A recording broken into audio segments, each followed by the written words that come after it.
Estátua da Liberdade partiu. A viagem está muito tranquila. Vamos chegar logo. E não era essa a Estátua da Liberdade. É outra. Vamos tentar de novo. Estátua da Liberdade partiu. Parece que agora estamos indo na direção certa. Chegamos. Agora sim, vamos começar. Bom dia a todas, bom dia a todos, bom dia Cris Serra, bom dia Cristiano, bom dia José Eustáquio Alves, o famoso Taquinho. Bom dia, pessoal. Bom dia, pessoal. Vamos dar os parabéns aí pela presença do Cristiano, mais um mineiro aqui na lista, para reforçar esse time aqui. A República de Minas. Os mineiros dominaram o país, é impressionante isso. Olha aqui, semana passada teve o assunto do Decotelli, a gente viu muitos comentários aí no nosso vídeo, né? Que nós elogiamos o Decotelli no sentido importante, né, de que o governo caminhava para ter um ministro da Educação normal, né, alguém que não causasse ruído na mídia, e até falamos, ele é doutor, etc. E, né, com as revelações, né, o programa saiu numa semana, ele, sei lá se ele assumiu ou não assumiu, aqui estamos com um novo programa e o ministro deixou de ser doutor, apareceu um mestrado plagiado, né? Então é inevitável a gente começar tratando desse assunto. Deixa eu levantar uma bola, tá, importante, né, que eu até escrevi isso durante a semana no meu Twitter. O que eu via, tá, no Ministério da Educação? Por que eu eu achei bom o Decotelli, né? Porque os dois ministros anteriores foram ministros da tal guerra ideológica olavistas. E o Ministério, né, ele funciona lá, tem lá suas regras internas, enfim, a burocracia pública funciona. Mal ou bem, ela vai lá e funciona.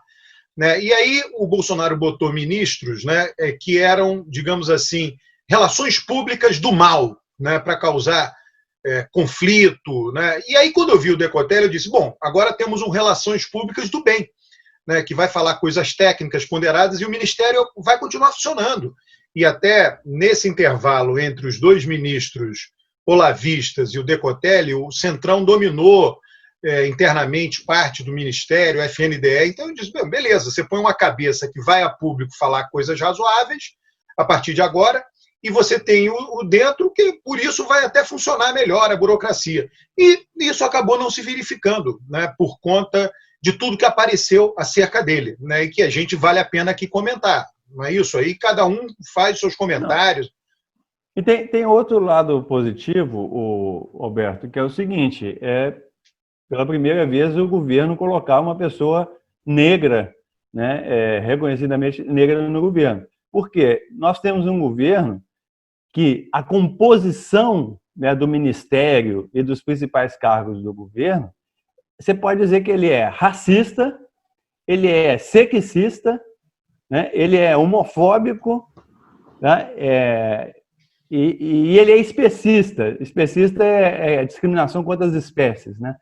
O principal representante do especismo ali é o Ricardo Salles, né, que é uma pessoa que quer passar a boiada, né, em cima do meio ambiente. Então, o governo, ele, além das ações dele, que indicam que ele é racista, sexista, né, homofóbico e especista, né, a composição do governo é assim. Tá?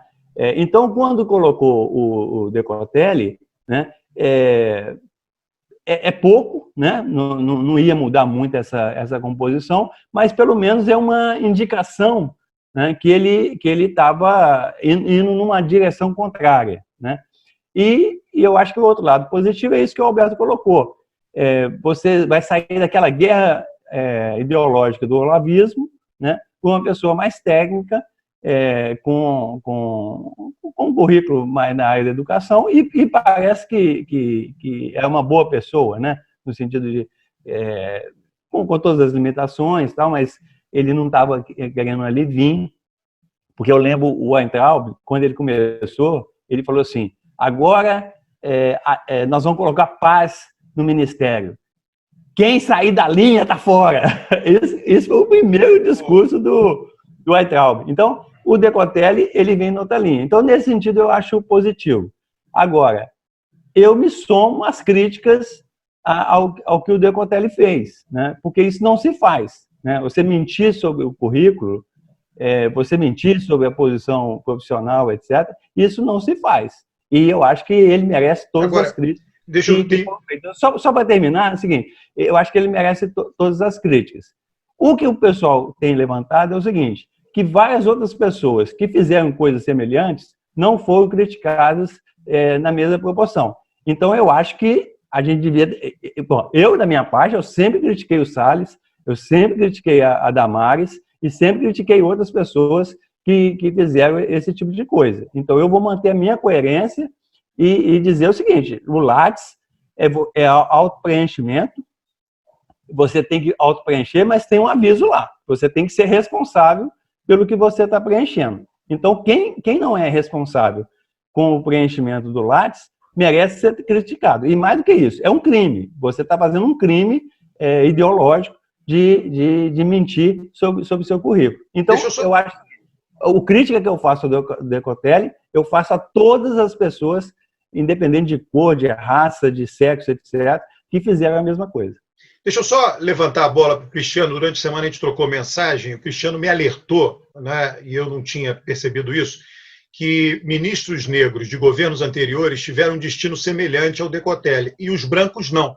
Tá? Mas antes de levantar essa bola, Cristiano, eu queria só comentar. Eu achava que se o Decotelli ficasse, dado a trajetória dele, ligado a gente do mercado financeiro, a instituições que treinam na área de contabilidade, eu até achava que ele iria, sendo ministro, tentar gerar mais eficiência do gasto. Tá? Ele não ia ser só um relações públicas. Só que naquele primeiro momento eu achei, olha, de relações públicas está nota 10, ótimo. Né? E eu queria chamar a atenção, Eustáquio, que no Brasil, esse negócio de autopreenchimento, você está preenchendo, isso aí quando a gente entra em outro país, né, preencha aqui o que você traz na bagagem, isso aqui é uma coisa anglo-saxã, né, que o cara foi treinado para não mentir, não é isso? Mentir não tem perdão, né? Nós estamos num país em que nós fomos treinados no perdão dos pecados. Você chega atrasado numa reunião, pede perdão, todo mundo te perdoa, porque sabe que algum dia eles vão também chegar atrasados e vão precisar do seu perdão. Então, você botar esse autopreenchimento no Brasil é uma cópia, né, de instituições de países anglo-saxões, né, Estados Unidos, Inglaterra, só que num país em que mentir é perdoado, isso daí, né, agora não foi perdoado no caso do Decotelli. Isso. Eu queria fazer uma pontuação, começando com o que o Taquinho disse. Não só esse governo é claramente racista, mas os governos de esquerda também tinham uma tendência a ter poucos políticos representantes negros nos seus gabinetes, né? Então, nessas conversas que eu tive com o Alberto essa semana, eu fiz uma breve pesquisa sobre o número de ministros que nós tivemos entre o governo Sarney e até a quinta-feira do governo Bolsonaro, né, porque nunca se sabe. E foram 557 ministros no total. Desses 557 ministros, a gente teve 37, se não me engano, mulheres, e 12 homens, 12 negros, porque tem 12 negros, sendo, ou 13, se a gente incluir o Decotelli e os seus 4 dias de ministério entre eles. Nesse período, assim, só para a gente um pouco pensar como é que o racismo opera também para a escolha e para a permanência desses ministros, dois aspectos me saltaram à mente assim, imediatamente. O primeiro é que desses 13 ministros, a maioria esteve ou nas pastas de esportes, em que a gente teve 2 ministros, que foi o Orlando Silva e o Pelé, a cultura, que você teve o Gilberto Gil, assistência social, que foi Benedito da Silva, e os demais foram na pasta de igualdade racial e depois na junção das pastas em direitos humanos, que foi Luiz Linda, com uma única exceção, que era um ministro que, na realidade, eu não me recordava dele, que foi o ministro Paim, que foi ministro da Educação do governo Dilma por um período relativamente curto, acho que menos de um ano. Então, acho que, para além disso, ou seja, você tem um clausuramento dos negros, mesmo quando eles ocupam esses postos, naquilo que é o estereótipo de que os negros fazem bem, cultura e esportes. Ou então, nos temas que são temas considerados só temas deles, assim, como se o debate do racismo não fosse um tema de toda a população, né? Ele tivesse que ser restrito às pessoas negras. Inclusive, a CEPIR, quando eu tenho uma pesquisa sobre a CEPIR foi, dos ministérios do governo Lula e Dilma, aquele que menos recebeu dotação orçamentária. E era um ministério que trabalhava com aquilo que a gente chama de transversalidade. Então, na realidade, as políticas não eram executadas no ministério. Você apresentava, por exemplo, uma política que deveria ir para o Ministério do Trabalho, e ela era executada no Ministério do Trabalho. Se o Ministério do Trabalho não fosse sensível à questão, aquilo não aconteceria. Então, além do enclausuramento, você tinha uma dificuldade de transformar a proposição das políticas públicas ou das legislações em implementação.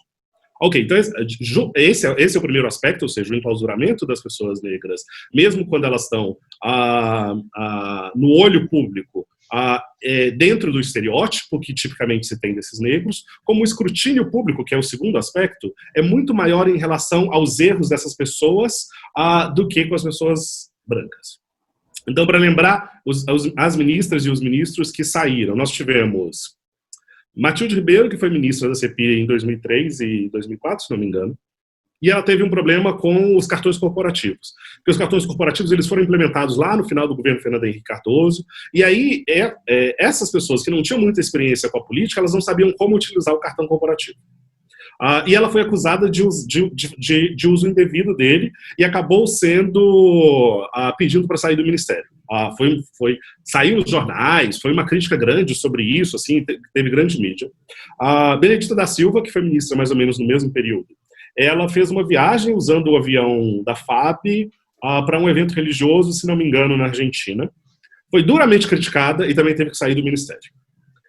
Nós tivemos depois Orlando Silva, que foi ministro dos esportes no governo Lula e no início do governo Dilma. O Orlando Silva teve, e aí eu gosto de usar isso, né? Ele era ministro dos esportes, o que explica que uma boa parte dos eventos esportivos acontecem nos finais de semana, então a agenda do ministério não é a agenda de segunda a sexta, como é a agenda típica dos outros ministérios. E ele teve alguns eventos em que ele foi aos finais de semana e levou a esposa e o filho, ou a filha, não sei o sexo da criança. E aí ele foi acusado de fazer o uso pessoal do cartão corporativo, e especialmente teve o tal do escândalo da tapioca, que era uma tapioca que custou R$ 8,30, que ele foi acusado de usar o dinheiro, usar o cartão corporativo para comprar isso, e aí ele justifica. No fim, ele acaba devolvendo por volta de R$30 mil do cartão corporativo que as pessoas disseram que ele usou indevidamente, e também se desgasta no governo e sai. Aí tivemos Luiz Linda Valoy, que é o sobrenome dela, se não me engano, ela era do PSDB, que é aquela juíza, desembargadora da Bahia, e ela integrou o governo Temer na junção das pastas, né, que eram as pastas de mulheres, juventude e outras, igualdade racial, não me recordo quais eram todas. Ela se juntou aí no que seria o Ministério dos Direitos Humanos, e ela fez um comentário infeliz sobre trabalhar como uma escrava, exigir um salário maior, e aí, diante disso, também a crítica foi muito grande, e ela acabou saindo. O que eu quero dizer com isso é que o Decotelli, num certo sentido, ele é um contínuo das experiências das pessoas negras na arena pública. Ele não é um caso isolado. Por isso, quando as pessoas estão acentuando que o racismo influenciou, não só nas críticas, mas também na decisão do governo, não quer dizer que seja só o racismo. Mas quer dizer que esse é um caso em continuidade com tantos outros. Há também outros elementos, né? E aqui eu gostaria de ressaltar que o governo está num momento de crise muito grande, está tentando um acordo com o Centrão, né, organizando, está caminhando para moderação, ou pelo menos fingindo uma certa moderação, e que esses também são outros aspectos que influenciaram muito na decisão do governo, para parecer que esse é um governo que está atinado à moralidade vigente. Se isso tivesse acontecido, talvez, ano passado, no início do governo, quando ainda existia uma lua de mel, a opinião pública era favorável ao governo, talvez os resultados fossem diferentes, eu não tenho certeza. Talvez fossem diferentes. Mas o racismo estrutural, nesse sentido, ele opera claramente na decisão que foi tomada nesse momento e, sobretudo, na opinião pública e no enquadramento que a mídia tem oferecido a isso. Assim, as críticas, elas são contínuas e muito virulentas em relação a ele. O Cristiano... Eu só queria...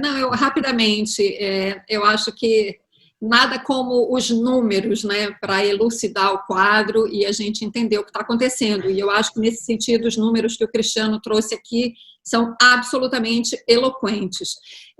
Claro, novamente, o Decotelli errou ao distorcer, mentir, enganar sobre os dados dele, no currículo dele.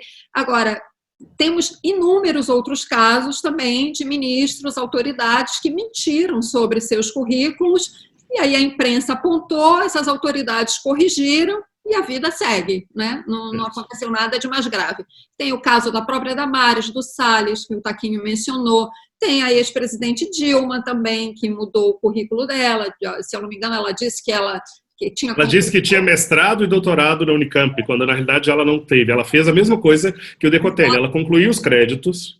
O caso, aliás, parecido com o Decotelli, ela fez os créditos, mas no caso dele ele apresentou a tese, não foi aprovada, né, no doutorado lá na Argentina, ela não apresentou a tese, se eu não me engano. Mercadante, eu também acho que teve um problema semelhante, me parece que ele usou a mesma tese no mestrado, usou no doutorado, enfim, não vou entrar em detalhes para não cometer nenhum erro, mas também teve algum problema. E aí, como eu falei, a vida segue. Então, sim, eu acho que o caso do Decotelli mostra, sim, esse componente do racismo que está em tudo na nossa sociedade. Então, assim, ele tem... Bom, já que aconteceu, pelo menos assim, que sirva para a gente refletir sobre essa questão do racismo. Eu tenho falado muito aqui sobre esse assunto, eu tenho escrito sobre esse assunto nas minhas colunas na Folha, porque eu acho que não dá mais para adiar essa questão na nossa sociedade. O Brasil tem que enfrentar isso, tem que se olhar no espelho, né? Nos Estados Unidos teve o caso do George Floyd, que desencadeou uma onda de protestos, não só lá, como na Europa também. E nós temos os nossos George Floyds aqui todo dia, né? E a gente vê essa questão do racismo em tudo na sociedade brasileira. A gente está vendo isso na pandemia. Quem é que está morrendo mais? São pobres e negros. Indígenas. Só um minutinho, deixa eu só terminar uma coisa, até porque eu quero trazer um outro assunto para o debate, para a gente também não ficar, para a gente poder ampliar a discussão. Essa semana, para mim, teve uma coisa importantíssima aqui no Brasil, que foi coberta pela imprensa, mas eu acho que talvez as pessoas não tenham se dado conta da importância desse evento nesse momento, que foi a paralisação dos entregadores dos aplicativos, não só em São Paulo teve uma presença maior, mas em outras capitais no Brasil também. Quem são esses trabalhadores? Quem são esses jovens que entregam as encomendas para a classe média, um mercado que se ampliou muito na pandemia e que, apesar desse mercado ter aumentado, esses jovens estão trabalhando mais, né, jornadas absolutamente exaustivas, 14, 15, 16 horas, e estão ganhando menos, porque entrou muito mais gente, por causa da crise econômica e do desemprego, né, aumentado pela pandemia, então tem mais gente procurando por isso. Quem são esses jovens? São jovens negros, a maioria deles. Então, é preciso enfrentar essa questão do racismo no Brasil. Não dá mais, a gente tem que se olhar no espelho, né? A maioria da população brasileira é negra e parda. Então, a gente eu acho que a gente tem que ver o racismo dessa maneira, como ele é estrutural, como ele está em tudo, como ele atravessa todas as questões. Era só isso que eu queria pontuar. Eustáquio, deixa eu só fazer uma rápida observação. Eu peguei aqui minha Bíblia do pensamento político, social, democracia. O livro da América. Eu leio muito aqui, tudo marcadinho, eu viro e mexo e volto, toda vez que eu preciso de inspiração, eu vou aqui, isso aqui é uma Bíblia, né? E ele diz aqui que quanto mais está presente uma característica social, menos você nota a presença dela, e é verdade, né?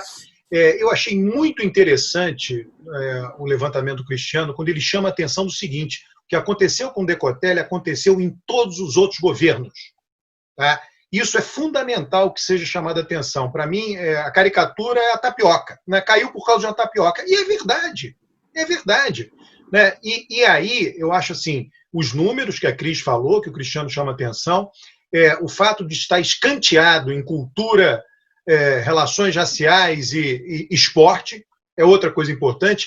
E o fato da gravidade do delito, sei lá, não importa o nome que se dê, da gravidade do erro, ser maior quando é negro do que quando é branco. Palocci, para cair, foi um parto.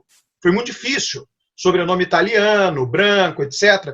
Né? Então, isso daí é uma característica muito presente no Brasil e que não depende dos governos, porque isso é uma reflexão muito relevante para você que está nos assistindo. A gente está fazendo não é uma radiografia, uma tomografia computadorizada da sociedade brasileira. O que a gente está dizendo? Independente do governo, seja ele de esquerda ou de direita, seja ele Lula, um democrata, Bolsonaro, um fascistoide, não importa, eles representam o racismo da sociedade. Quando é que eles representam o racismo da sociedade? No tratamento que eles dão a um erro de um negro vis-à-vis a um erro de um branco.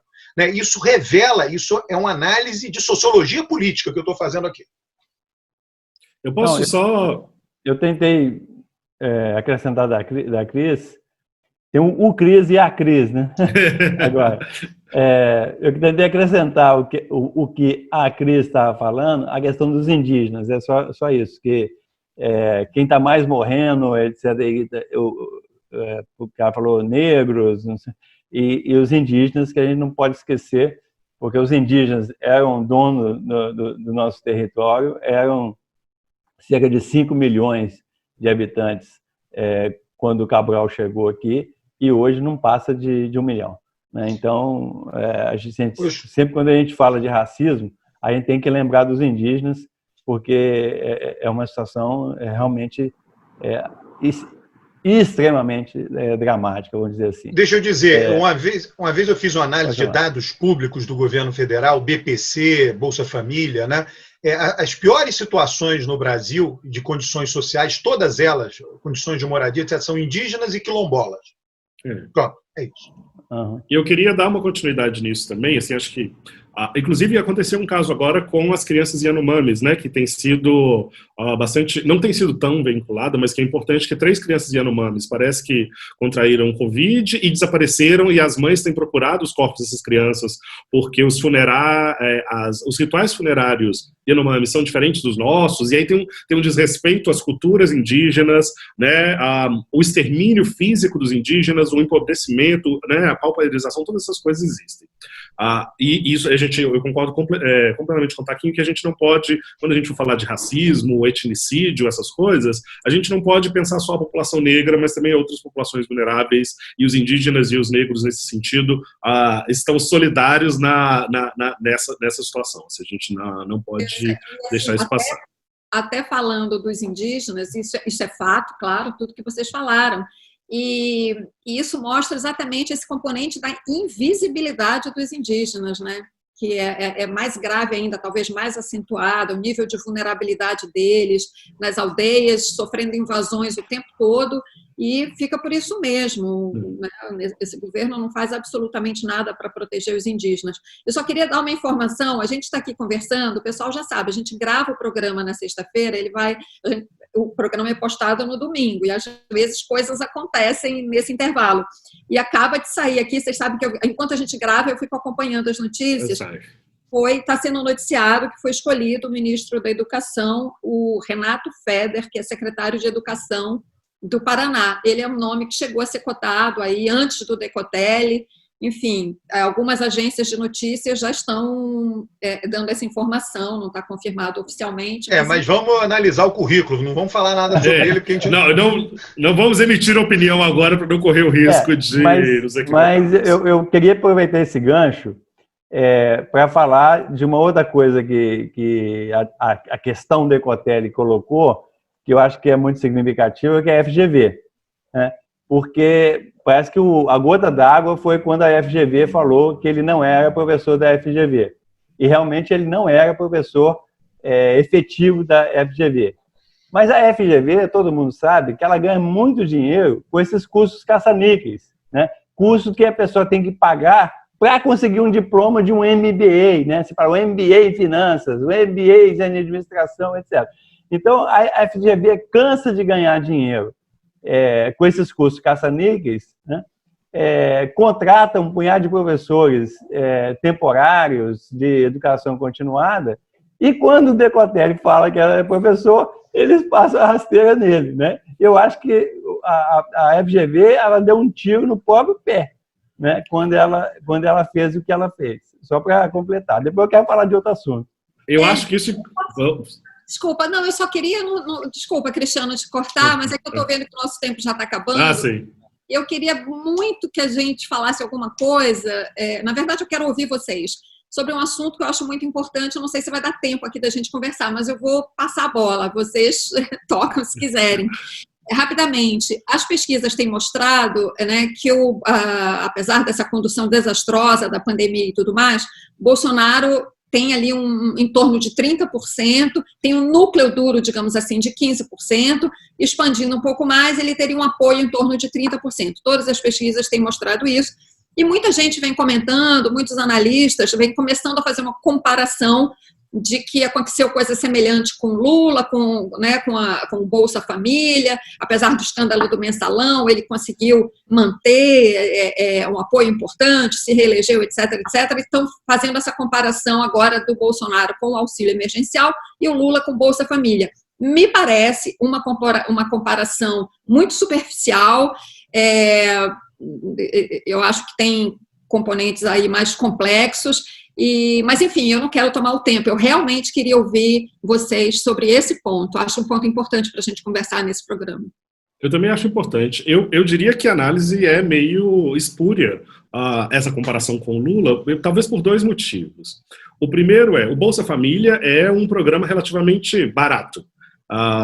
Ele é muito bem focalizado, ele atende, né, a focalização dele e a universalização dele, né, a distribuição dele no país é muito bem organizada, vocês têm um sistema muito bem feito dele. A renda, né, a renda emergencial agora, ou a ideia de, acho que vamos chamar de Renda Brasil, é um programa que estão tentando implantar, ele custa muito caro. Né? Se for R$600 ou se for R$300, ele é um valor muito caro num período em que a gente tem uma economia muito mais fragilizada. A gente, não só a economia brasileira fragilizada, mas ao sair da pandemia, a economia mundial vai estar fragilizada. Isso vai ter efeitos duradouros, e eu não sei quanto tempo isso vai durar. O outro é que, conforme você for mudando os valores, então começou com R$600 no valor emergencial, suponhamos que ele passe para 300 agora pelos próximos 3 meses e vá diminuindo, a opinião dessas mesmas pessoas que é favorável ao governo vai passar a ser desfavorável, porque o caráter exemplificador dos R$600 vai permanecer para justificar a opinião que elas têm sobre isso. Então elas vão ter tido, olha, podíamos ter tido 600, agora estamos sendo 300.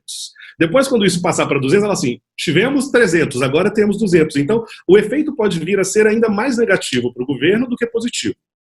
Eu acho que é impossível, dado a situação fiscal do Brasil, que eles consigam manter ou construir um programa de renda, de distribuição de dinheiro, sei lá qual é o nome que eu quero dar para isso, mas de renda para essas pessoas, no período que a gente tem, que seja sustentável e que garanta essa base, né? Eu acho que, eu tendo a ver essas pesquisas como um retrato desse tempo, não acho que elas vão conseguir explicar, elas não têm um caráter preditivo, assim, esse que eu queria dizer. Eu queria aproveitar essa questão para colocar uma coisa um pouquinho diferente, mas são 2 dados que saíram essa semana, que é sobre o mercado de trabalho.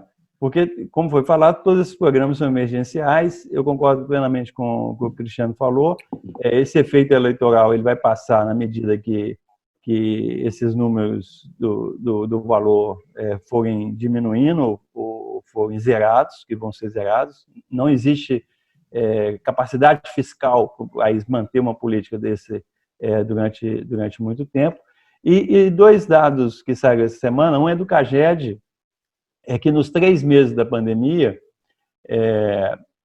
o Brasil perdeu 1,5 milhão de empregos formais. Agora, veja só, esse número já é muito grande, porque em 2014 eram 41 milhões de empregos formais. Ele já tinha caído para 38 milhões com a crise de 2015 e 2016, não tinha recuperado com a retomada da economia e agora caiu mais 1,5 milhão. Então, nós estamos num nível de emprego formal muito baixo.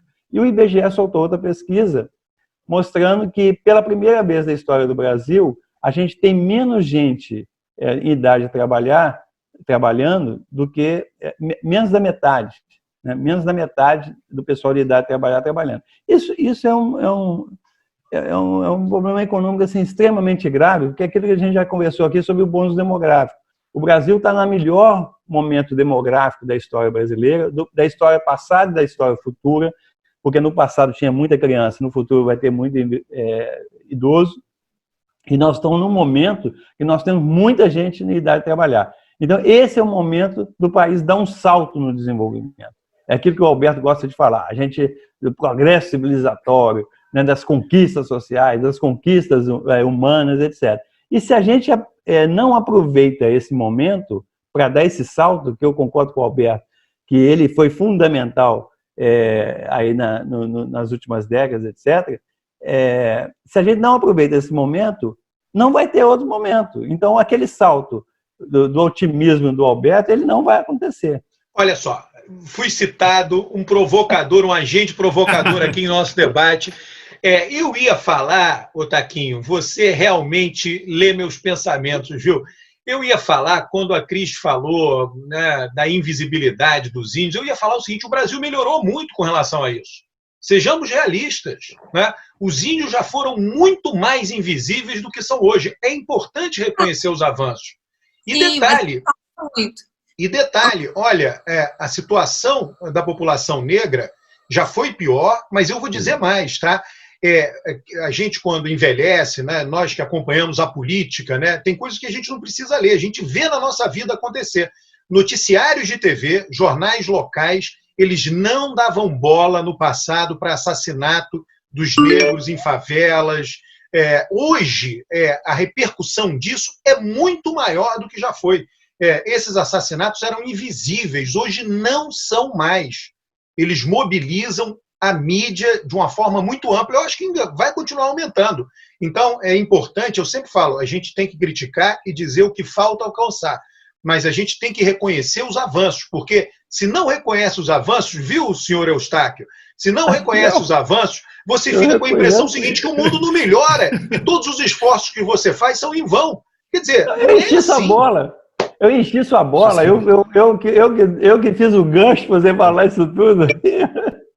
Roberto, só que eu não concordo com tudo que você fala, não. Mas assim é bom. Fala rapidinho, porque eu sei que você está controlando o tempo, já vai acabar, mas fala dessa comparação Bolsonaro-Lula. Não, eu acho que não cabe, porque é o seguinte, o eleitorado de esquerda, em todos os lugares do mundo é assim, tá? Até hoje, né? Até hoje, Inglaterra, eu sempre olho os dados a cada eleição que passa. O eleitorado que vota nos partidos de esquerda é um eleitorado que tem a renda média mais baixa. E o eleitorado que vota nos partidos de direita tem a renda média mais alta, tá? Então, o que Lula fez? O Lula redesenhou o mapa eleitoral do Brasil entre 2002 e 2006 e segmentou o eleitorado como esquerda e direita em todo lugar do mundo e passou a ser lá nos outros países antes do nosso. Então, a gente sempre dependeu de ter primeiro um governo de esquerda para fazer isso. Aí, quando teve, ele fez. O que o Bolsonaro está vendo? O Bolsonaro pode pegar um pedaço desse eleitorado? Pode, mas será pequeno, caso venha pegar. Caso, eu não estou dizendo que vai. Tá? Por quê? O Bolsonaro ele atende, obviamente, ao eleitorado de direita, que a renda é mais alta, a escolaridade é mais alta, né? E ele pode... Como é que ele entrou no eleitorado de esquerda em 2018? Via religião evangélica. Ele entrou via religião evangélica. Então, para ele é muito mais fácil voltar a fazer isto do que tentar conquistar o eleitorado que tradicionalmente vem votando no PT, por exemplo, os pobres do Nordeste, por meio desse programa social. Tá, esse eleitorado já votou, eu tenho todos os mapas de votação por município, esse eleitorado vota sistematicamente, vem votando sistematicamente no PT, não vai abandonar o PT de uma hora para outra por causa de um programa emergencial, ou mesmo se o Bolsonaro turbinar o Bolsa Família. Ele pode pegar, sim, alguns votos ali, mas é muito diferente, a situação é muito diferente. Pessoal, isso, né? Nós temos de falar de pandemia, ué, fechar com a pandemia. Então fecha aí, Eustáquio. Não, rapidamente, né? Porque nós estamos fazendo 6 meses, né? Na verdade, assim, os primeiros casos da Covid eles aconteceram em dezembro de 2019, por isso que chama Covid-19, né? Porque os primeiros casos foram lá. Mas o nome Covid, inclusive, ele foi dado em janeiro, quando os pesquisadores chineses fizeram um estudo, identificaram que é um coronavírus com determinadas características, etc. Então, apesar de ele ter começado em 2019, né, ele é claramente um fenômeno de 2020. Né? E o primeiro semestre de 2020 foi marcado, né, por esse fenômeno, que paralisou a economia global, preocupou todas as pessoas do mundo, etc. No mundo, chegou hoje sexta-feira, né, a 11 milhões de pessoas infectadas. Isso são os dados oficiais. Né? A gente sabe que tem muitas pessoas que são assintomáticas ou pessoas que têm sintomas leves, não foram testados. Então, no mundo, você pode dizer que tem 30, 40 milhões de pessoas infectadas. No Brasil, a gente chegou também agora 1,5 milhão. Né? de pessoas infectadas. A Universidade de Pelotas, junto com o Ministério da Saúde, fez uma pesquisa sorológica, etc., que mostra que, no mínimo, é 6 vezes maior esse número. Então, a gente teria 9 milhões de pessoas infectadas no Brasil. A Prefeitura de São Paulo fez uma outra pesquisa em São Paulo, que ela acha que o número real é 10 vezes maior. Então, nós estamos falando de 1,5 milhão, que pode ser 5 a 10 vezes maior do que isso. Em termos de mortes, a gente passou de 60 mil, né, no Brasil e passou de 500 mil no mundo, né? E existia aí vários momentos aí, ao longo desse semestre, que pessoas que achavam que a pandemia ela iria até julho, né? Agosto no máximo, etc. E o que a gente está mostrando, a pandemia está mostrando, é o seguinte: em termos de número de casos, a gente não chegou no pico. E o que eu acho que mais significativo que eu fui descobrindo nessa história é que o lado direito da curva, porque é uma curva normal assintomática, então o lado direito da curva ele é muito maior do que o lado esquerdo. Então isso quer dizer o seguinte, que tudo que aconteceu no primeiro semestre vai acontecer em dobro no segundo semestre, né?